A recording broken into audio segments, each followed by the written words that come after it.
Arsenal have the most Arsenal game ever. City and Chelsea are on the marquee. And Everton somehow beat Brighton, despite the best efforts of a Brighton fan deliberately and disgustingly trying to bribe a ref. Welcome back to Hatewatch, where football fans come to watch the world burn. I'm your host, thefatasian. Before we get started, go ahead and drop me a saucy follow on the Instagram. Get my numbers up to impress the hoes. Now, a side note before we start off, Mbappe got himself his first hat-trick for Real Madrid over the weekend. And it was the most Mbappe hat-trick that you could ever imagine. Just close your eyes right now. Just do this and imagine all the ways that you've seen Mbappe scored. That it was that hat-trick. I, for one, am not one of the Mbappe haters. No, I'm rooting for him. Simply for the fact that I think La Liga is a better place when the top of the billing rivalry is between Barcelona and Real Madrid. And it's taken to galactic levels when those two teams have the two best players. And unarguably, the best player in the league right now, I think, is Lamine Yamal. And we need Mbappe to get up to his level. Because, hey, it's just more fun when both of them have a god of the game on their team. Also, Barcelona, are you okay? Hansi Flick, you okay?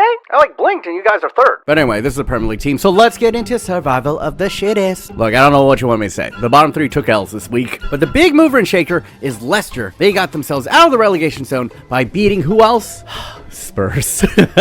Jamie Vardy continuing his one-man crusade against Tottenham for no reason. Just a one-man terror campaign. I don't know what Spurs did to wrong him, but after he scored in this match, he went over to the fans and proceeded to point at the Premier League crest on his shoulder to remind the Spurs fans that he has won one Premier League. And how many have you guys won? Oh yeah, that's right. That's right. Never change, Jamie Vardy. What a fucking goat. I know Chelsea and City were the big marquee matchup of the week, but I was actually more intrigued by the battle of the low-tier gods this weekend. Yes, Bournemouth versus Nottingham Forest. And Forest has been the Cinderella story of the season so far. Pretty much having themselves a ball in the top four for the past 2 months. But Bournemouth, seeing Forest frolic around that top four, went full Yu-Gi-Oh! It should have been me, not him! And gave Cinderella a beating that you could only really give to a stepchild. A 5-0 massacre that pretty much killed all hopes of Nottingham Forest doing any type of Leicester run. And it was brutal. I mean, Bournemouth walked in, murdered Cinderella, the prince, the evil stepsisters, the fairy godmother, even the mice, and then packed up their corpses into a beat-up pumpkin carriage and sent their asses back to West Bridgeford. Not only did midnight strike on Nottingham Forest, Bournemouth kicked that bitch out of the club.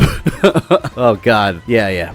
One to forget for them. But despite this major loss, Nottingham Forest still stay third in the league. So yeah, this is how the table looks right now. Whose fucking career mode are we living in right now? Who? Tell me. Because make it make sense.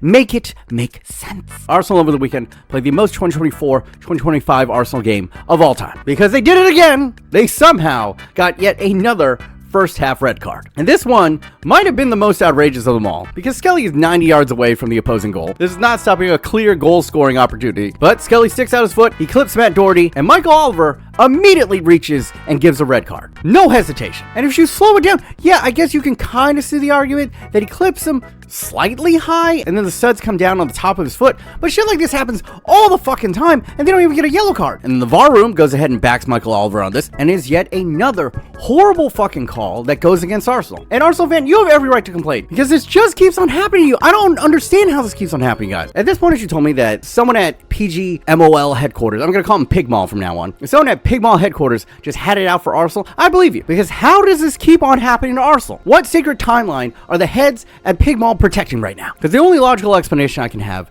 is that Spider-Man 99 is in the headroom of VAR, and he's constantly yelling to the ears of the officials that if Arsenal win the league this year, World War III would start. Because how can every seemingly borderline red card, now this one's even not borderline, this one's not a red card. How does a team average a first half red card once a month? And all I have to say is, Arsenal fan, if you're watching this right now, would you accept Arsenal winning the league if it meant the start of World War III? Let me know in the comments down below. And don't lie, I know a few of you would gladly accept it. You would take those terms, don't lie. But luckily, some justice was actually done, because Wolves are an honorable team. They knew that this red card wasn't fair, but they went ahead and they did the noble thing. They got one of their players sent off. Fortunately, as we've seen over the course of the season, Arsenal just have more work experience when playing with 10 men. 4 minutes after the Wolves red card, new Arsenal signing, an Italian heartthrob, Calafiori, finds the one and only goal of the game. Despite all this tomfoolery and shenanigans, Arsenal, some way, somehow, escape with 3 points. And their title hopes, well, basically on life support, are somehow still alive. And with Nottingham Forest taking the biggest L this weekend, that means that it's pretty much up to Arsenal to be the only real challenger to Liverpool for the title this season. So basically what I'm saying is, congratulations, Liverpool, on your 2025 title. And yes, I haven't forgotten, I did make a promise at the start of the season that if any team besides Manchester City ended up winning the league this year, I would give away $1,000. Did I think this would happen? Obviously not, but I'm a man of my word. Although, I do want to make sure that I'm going to give it to someone who's like a repeat viewer, not just like a random person to sign up. So if you're only tuning in right now, don't even bother. I'm going to be dropping hints throughout the rest of the season to give clues, to give better chances to the person who does win this 1K. I hope that you're a true fan. So stay tuned for the rest of the season for that. But speaking of Liverpool, let's go ahead and talk about them. Liverpool versus Ipswich. And yeah, the Reds are back to being dirty little sluts on the pitch. A 4-1 GGEs from the league leaders. Ipswich put up very little resistance. Sosbly finds the opener, and it's a reminder that this team still somehow has room to grow, because we've seen glimpses of this man's talent, and it hasn't all come together for him just yet. But if he could become the player that many thought he was going to be, become Liverpool's version of KDB, their Bruno, their Odegaard, then Liverpool can somehow become even more terrifying than they are right now. Slots already unlocked international Gakpo, who went ahead and got himself a brace in this game, and not even the post-Christmas curse could stop the generational season that the Egyptian god card himself, Mo Salah, is having. As he grabbed himself a sensational goal in this game, he roofs it from a near impossible angle, and all is right in the world at Anfield. Liverpool have a nice little get-right game. It does come at the expense of the Castle Boys, but I'll be honest, after the last couple weeks of shit football, it's nice to see a little bit of football that's easy on the eyes, you know, as squinty as they may be. All right, let's move on to the marquee matchup of the weekend. Chelsea versus Manchester City.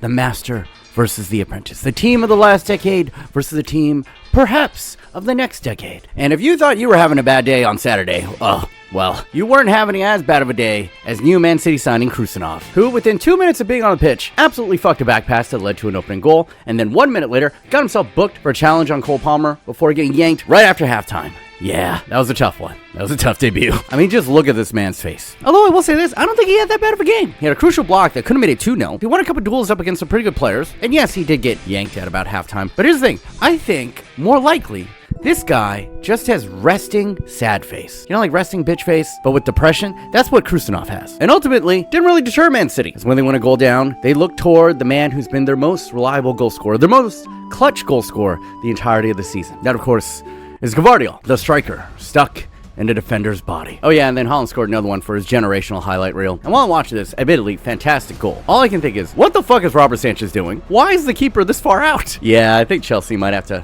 upgrade over old Robbo if they're actually serious about challenging for the title in the next 2 years. And then for good measure, Haaland tees up Foden, who just strolls in to make it 3. And thus, Man City come from behind to go ahead and leapfrog Chelsea into the top 4. And don't look now, but it's 4 wins and 1 draw in the last 5 games for Manchester City, while Chelsea have only managed 1 win in their last 5. And after that infamous title race comment by Maresca, Chelsea have faded from relevancy faster than the Hawk Tua girl. And then let's close out this week by talking about my beloved Manchester United versus Fulham. And it was the same old United under Amrin, which means it was disjointed, ugly, disfigured players just running about the pitch, not knowing where they're supposed to be, not knowing where their teammates are going to be, and their opposition Fulham outplaying them for the first half. And it wasn't for Fulham's lack of a killer edge in the final third, Manchester United easily could have been down a goal or 2. I feel like I'm in Groundhog's Day because this is what I've been saying about Manchester United week after week after week, and nothing's really changing. And when I see Man United play under Amrin, I can't help but think about Marvel Rivals. Have you guys played Marvel Rivals? Or like hero shooters? This would be like if you mained only one character. You just main tank Doctor Strange, and you get to know him, you know his play patterns, his cooldowns, and you master him.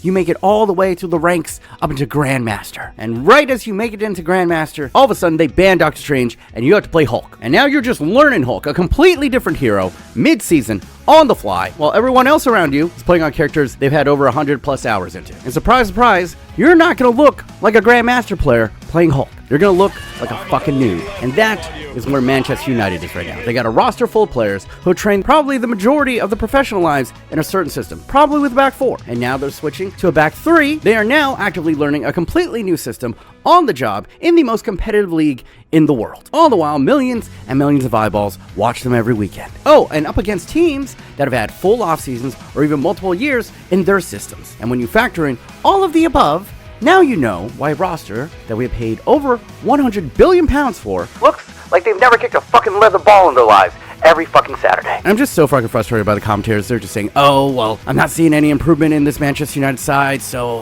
I know he specializes in the formation, but I think it's time for him to change back. He's got to get results. No, he doesn't. No. He does not have to change to a back 4. He wasn't brought here to do a back 4. He was brought here to play back 3. He's one of the best in the world at playing a back 3. You're not going to beat the likes of Pep Guardiola and fucking Arne Slot by playing their game. You're going to beat them by doing what you do well. And what Amrin does well is 3 in the back. And if anything, he needs to double down and figure out if this system can really work in the Prem. And he doesn't need to win games this season. There's no point. What is he going to get to? Fucking Europa? Conference League? No one gives a shit. His main priority for the rest of the season is auditioning the players that he has, figuring out who he can work with and who he can't work with. So in the summer, he knows how to retool this team. And watching them play, this team needs a complete retooling. And I'm exaggerating a little bit, but besides Ahmed Diallo and maybe Harry Maguire, I don't know if any of these players have really taken to a system. But anyway, somehow, someway, we get a fluke deflection goal through fucking Licha, who's quickly becoming our best goal scorer, apparently. He is the Gavardiol of Manchester United. And I like this. I like this.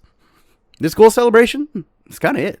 I like it. And we hold on, we keep a clean sheet, and we get a crucial 3 points, which should all but secure our safety in Manchester United's relegation battle this season. God damn it. I kid, but honestly, beating Fulham is kind of a big deal. It's a sign of improvement. Fulham, honestly, is a better team than us this year. They're better drilled. Their players are playing better than us. And yes, we did get lucky in this one, but I will take a win while we're trying to learn a new system any weekend. And this is generally what I expect from Manchester United for the rest of the year. Just fucking throwing kids into the fire and seeing who survives. And as for reinforcements during the January window, apparently we sniped some youngster prodigy from the Arsenal Academy, and now we're gonna bring in Dogu, who's a cheap but enticing fullback. But really, these are not wholesale solutions. These are cheap lotto tickets that we're praying might become something. Because apparently we're broke. I don't see what the fucking issue is. Why do we have to sell Garnacho in order to free up financial space in order for us to make moves in the summer? That's so depressing. Why the fuck are we selling Garnacho? Like, I've had people explain it to me, but it just seems with the team this bad that moving on from a young, high potential player, and I do think that he has potential to become one of the better wingers in the Premier League, and he's been one of the bright spots over the last year.